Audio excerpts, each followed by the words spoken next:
Yes. Next question is from Karima Farouk. Far from online happy snaps, we nowadays lob Molotov cocktails on the internet to get a reaction, and online trolls direct personal insults and slurs to those whose voices and opinions they disagree with. The US president communicates essential messages with a few lines on Twitter. Pauline Hanson saunters into federal parliament in a burqa, in a move more suited to a performance artist than a politician. And yes, it has affected public opinion. Do you think we'll ever return to a time of discourse and an attempt at consensus? Just like slow food, do you think we need to try slow politics? Or has the instant nature of our world changed the way we digest things forever?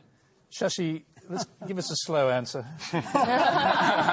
Well, some politicians are performance artists, I'm afraid, so it may well be that what she's saying is... I was an early adopter on Twitter, and there was a time when you could actually have real conversations with real people on social media.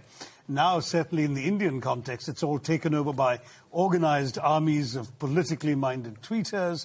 It's taken over by, as you said, the trolls who are out there to spew venom and hatred that in real life they really couldn't. I mean, I've once or twice actually met some of these people, and they're absolute lambs in person. But there's something about the anonymity of the internet that emboldens them to spew the most vituperative, vile stuff at people, and it doesn't cost them anything, sadly, literally or otherwise, and they get away with it.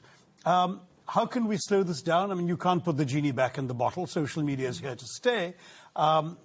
Perhaps if it weren't so useful to politicians, for example, more of us would walk away from it, but we can't afford to, because whatever percentage of that hate out there, however high it may be, there's still some real people reading what you have to say.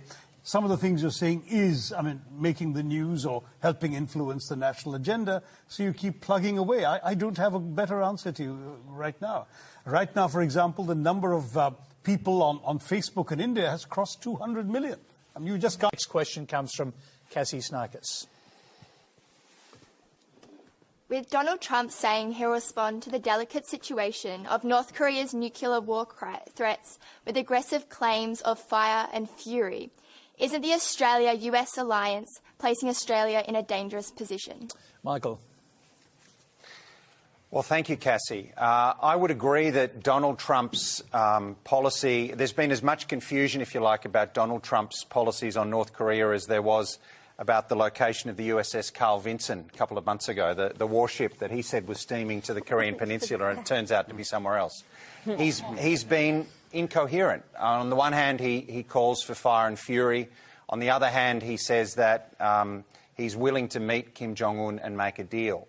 But let's not forget who is driving this crisis, because we've criticised Mr Trump a lot tonight.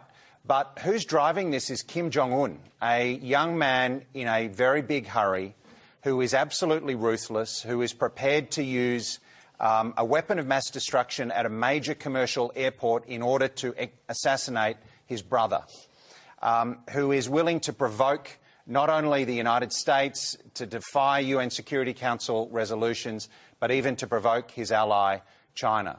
So I think it's important to focus on where the threat here is coming from. It's coming from North Korea. Now, do I have an enormous amount of faith in Mr Trump to apply the right balance of carrots and sticks? I don't. But I think to immediately pivot and start to,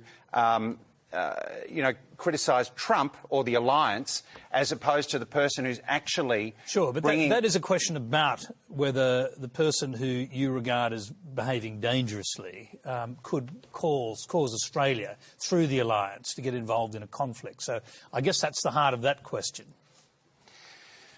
Well, I think that Australia has interests in North Korea. I mean, the idea that in the Korean Peninsula, the idea that it's nothing to do with us, I don't agree with that. I mean, North Korea has threatened Australia.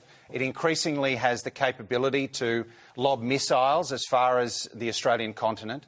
We are a US ally, but we also have an interest in a peaceful, stable and secure North Korea. So I don't think we should, by any means, automatically enter some sort of conflict with North Korea. I think we should not be an automatic ally of the United States.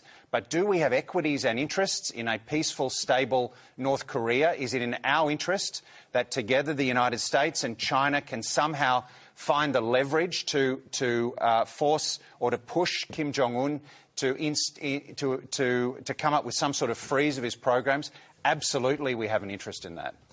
Shashi, former diplomat, what do you think? Well, I think we've got to think for a minute that maybe the actors in this are not as irrational as they seem to all of us. And Kim Jong-un probably is looking, for example, at Saddam Hussein's experience, is saying this guy boasted about weapons of mass destruction and he got overthrown by the Americans for his pains. Let me show them I have weapons of mass destruction and they won't dare to overthrow me. So it's a way of buying himself, in a sense, perpetuity, regime insurance, if you like, or insurance against regime change. In some ways, therefore, what he's doing with all of this is saying, don't try and overthrow me because the price you'll have to pay is far too high to pay. He's saying, Seoul is easy for me to take out.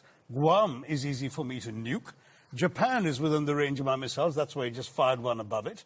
San Francisco isn't too far away either, folks. So do you want to play that kind of hardball with me? Or will you leave me alone to be myself? Is that the sort of hardball that India plays with Pakistan? Oh, I wish. No.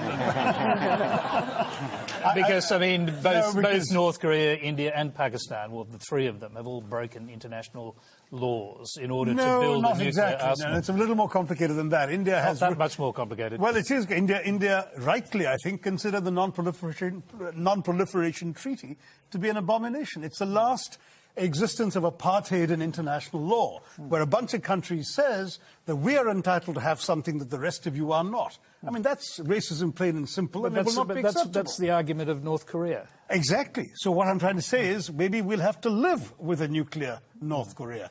As Tom Lehrer said in the famous lyric, the Lord's our shepherd, says the psalm, but just in case, we better have a bomb. That's exactly what Kim Jong-un is thinking. I don't admire the man. He's everything that Michael says he is. He's a nasty character. He's a Stalinist dictator. He's putting his people in great misery and poverty. But at the same time, if you think of him as a rational actor, what he's doing is a fairly rational calculation. And I think it should give pause to anybody who might be contemplating any military adventure against North Korea. The price would be far too high to